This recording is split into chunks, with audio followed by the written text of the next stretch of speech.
Hello, welcome to Suman Sandy blogs. और आज हम आपके साथ हमारी लद्दाख की 9 डेज की आइटनरी शेयर करने वाले हैं, जिसमें हम लास्ट 2 डेज कश्मीर श्रीनगर में थे। और पहले दिन दिल्ली टू लेह की हमारी फ्लाइट थी।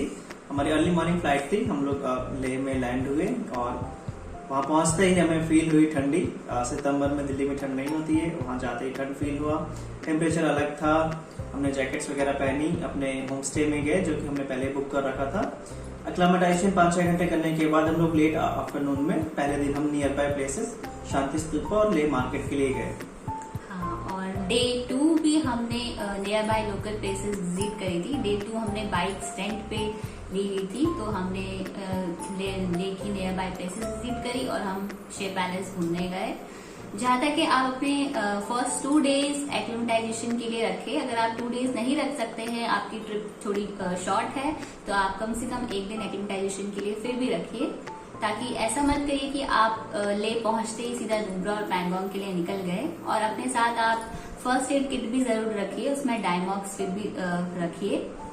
अगर आप फ्लाइट से आ रहे हैं तो 2 दिन रिकमेंडेड है। अगर आप बाय कार आ रहे हैं श्रीनगर या मनाली से, तो आप 1 दिन कीजिए। बाकी आपको खुद ही वहाँ पता चल जाएगा कि आप फिट है या नहीं, क्योंकि हल्का सा हेडेक या नॉजिया अगर फील हो रहा है, इसका मतलब आपको रेस्ट की थोड़ा जरूरत है। हाँ, और वो जो भी अगर आप बाय रोड आ रहे हो या फिर आप बाय एयर आ रहे हो, तो आपको थोड़ा सा हेडेक या थोड़ी सी ऑक्सीजन या थोड़ा सा आपको हैवी फील होगा ही। तो आप हो सके तो आप रेस्ट लीजिए, कम से कम 1 दिन का रेस्ट फिर भी लीजिए। और डे 3 था हमारा लेह से नुब्रा। तो लेह से नुब्रा हमें लगे 5 to 6 आवर्स। वहाँ हम डिस्ट्रिक्ट मोनेस्ट्री गए और फिर हमने शाम को हम डा सैंड गए थे। वहाँ बहुत सी एक्टिविटीज होती हैं, जैसे ATV राइड, कैमल सफारी। हम लोगों ने कैमल सफारी करी थी, आर्चरी, और वहाँ पेंट बॉल भी एक्टिविटीज होती हैं। लेह टू नुब्रा रास्ता है, बहुत ही खूबसूरत रास्ता है। मंजिल से बेहतर रास्ते लगने लग गए हैं, आपको यहाँ पे फील होता है। माइटी खरदुंगला पास आप क्रॉस करते हैं, जो कि वर्ल्ड की हाईएस्ट मोटरेबल रोड्स में से एक है।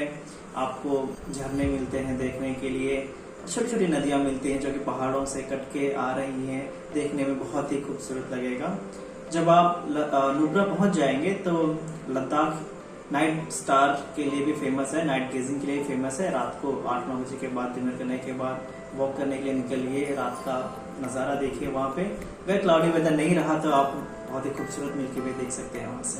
हाँ, और जहाँ तक है आप खरदुंगला में ज्यादा मत रुकिए, क्योंकि वहाँ पे बहुत ज्यादा ठंड भी होती है और ऑक्सीजन की भी बहुत कमी, क्योंकि बहुत ज्यादा हाई ऑल्टीट्यूड पे है।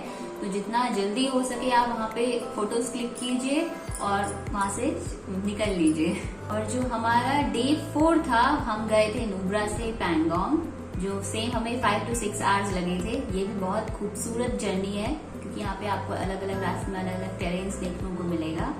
और जो पैंगोंग लेक है वो बहुत ही खूबसूरत है, जिसकी हम कहते शब्दों में बयान नहीं किया जा सकता है। जितना हम टीवी और वीडियोस में देखते हैं उससे कहीं ज्यादा खूबसूरत है।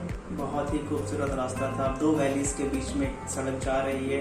आपको ये फील नहीं है कि आप पहाड़ों में चल रहे हैं, क्योंकि ऐसे गोल गोल नहीं घूम रही है आपकी गाड़ी, काफी स्पीड में चल रही है। दोनों साइड पहाड़ है और पहाड़ में वेजिटेशन नहीं है, क्योंकि वो 6 महीने से ज्यादा ही बर्फ में ढके रहते हैं। बट वहाँ पे फूल लगे हुए हैं, छोटे छोटे फूल लगे हुए हैं, अलग अलग कलर के लगे हुए हैं, वो लगातार लगे हुए हैं। तो उसकी वजह से आपको कभी पहाड़ भी अलग अलग कलर के दिखते हैं, उनके अलग अलग शेड्स दिखते हैं। जैसे ही आप पैंगोंग लेक के आसपास पहुंचने वाले होते हैं, आपको दूर से ही दिख जाती है लेक, क्योंकि बहुत ही बड़ी लेक है।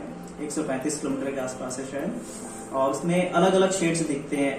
ब्लू कलर के अलग अलग शेड दिखेंगे आपको, हल्का नीला, डार्क नीला, ग्रीन के भी शेड दिखेंगे उसमें आपको। और एक ही टाइम पे नहीं दिखेंगे, वो टाइम के हिसाब से दिखेंगे। जैसे हम लोग 4-5 घंटे तक रहते तो हमने उसके अलग अलग शेड्स देखे थे। जैसे ब्लू से ग्रीन, फिर ग्रीन से रेड, ऐसे शेड्स पैंगोंग लेक में नजर आते हैं। और कैंपिंग ही होती है वहाँ पे। लेक के बगल में एकदम से कैंपिंग नहीं होती है, जो भी आपको एडवाइस कर रहे हैं कि हम एकदम लेक के बगल में कैंपिंग कराएंगे, तो ऐसा नहीं है। और 500-600 मीटर की दूरी कैंप स्टार्ट है। सारे कैंप्स ऑलमोस्ट एक साथ ही हैं, तो अपनी लग्जरी, अपने बजट के हिसाब से आप कोई भी कैंप चूज कर सकते हैं। सब नियर बाय ही हैं और सितंबर मिड तक ही कैंपिंग रहती है, उसके बाद काफी कैंप्स हट जाते हैं। और सेम यहाँ पे भी पैंगोंग में भी आप नाइट गेजिंग कर सकते हैं। यहाँ पे भी आप लकी रहे तो आपको काफी अच्छा मिल्की वे देखने को मिलेगा। ओके, डे 5 था हमारा पैंगोंग से सो मोरिरी। सो मोरिरी लेक भी का बहुत खूबसूरत है, जैसे पैंगोंग खूबसूरत है। बस ये है कि हमारी फिल्म से जितना पैंगोंग लेक को पॉपुलर किया है उतना सो मोरिरी नहीं है। और रास्ते में हमें जो बिल्कुल भी एक्सपेक्टेड नहीं था, हमें स्नोफॉल देखने को मिली और हमने इतना एंजॉय किया स्नोफॉल। मतलब हम लोग लिटरली खुशी के मारे रोड पे नाच रहे थे कि वो स्नोफॉल हो रही है। और आप जरूर सो मोरिरी एक बार जरूर जाइए। बहुत ही खूबसूरत लेक है। रास्ते में आपको बहुत सारे छोटे छोटे लेक्स मिलते हैं, बहुत ही खूबसूरत नजारे मिलते हैं। मंजिल से बेहतर रास्ते हैं, बिल्कुल सही बात है। और सो मोरिरी एक छोटा सा गांव है जहाँ पे लोकल लोग अपने घरों में रहते हैं, लोकल्स घर में रहते हैं। वहाँ पे टेंट्स ज्यादा नहीं है, होम स्टेज ज्यादा है, लोकल शॉप्स है, किराने विराने की दुकानें हैं, तो आप उनके साथ भी टाइम स्पेंड कर सकते हैं। बाकी लेक तो है ही ब्यूटीफुल। हाँ, और डे हमारा जो उसके बाद था डे 6 हमारा था सो मोरिरी से ले। सेम हम जब सो मोरिरी से ले गए तो हमने बीच में पूगा वैली और तांगला पास देखा।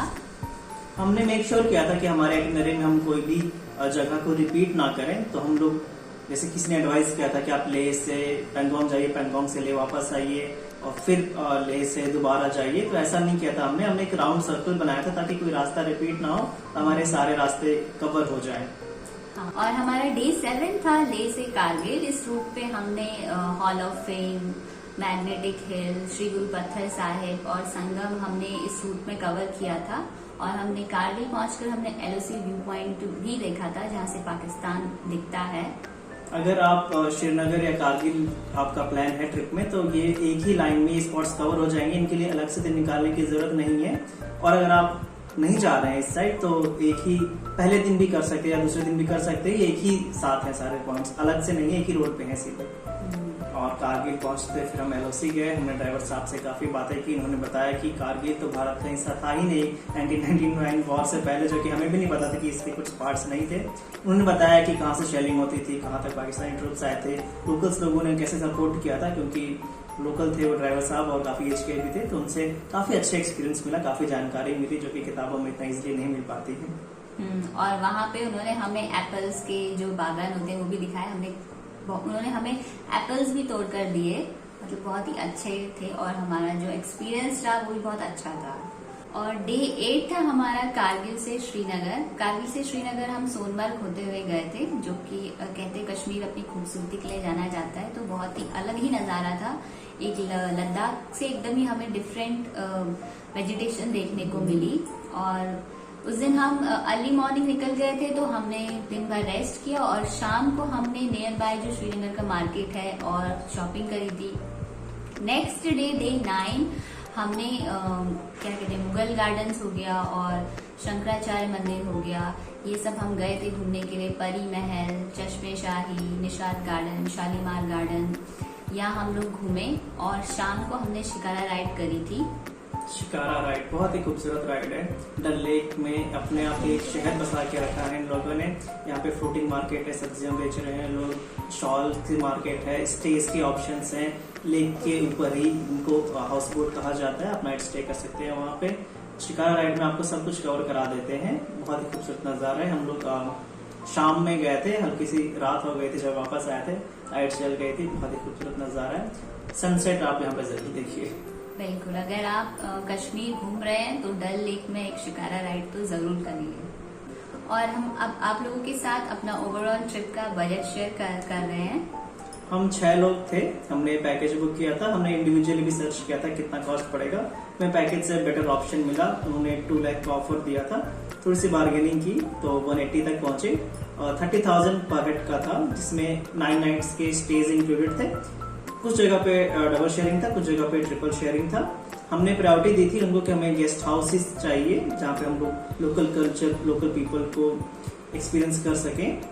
फ्लाइट्स हमने पहले ही बुक कर ली थी अराउंड 20-25 दिन पहले। तो हमें लेह से दिल्ली की फ्लाइट अराउंड 4,500 की पड़ी थी पर पर्सन, और दिल्ली टू लेह की अराउंड 4,000 की थी।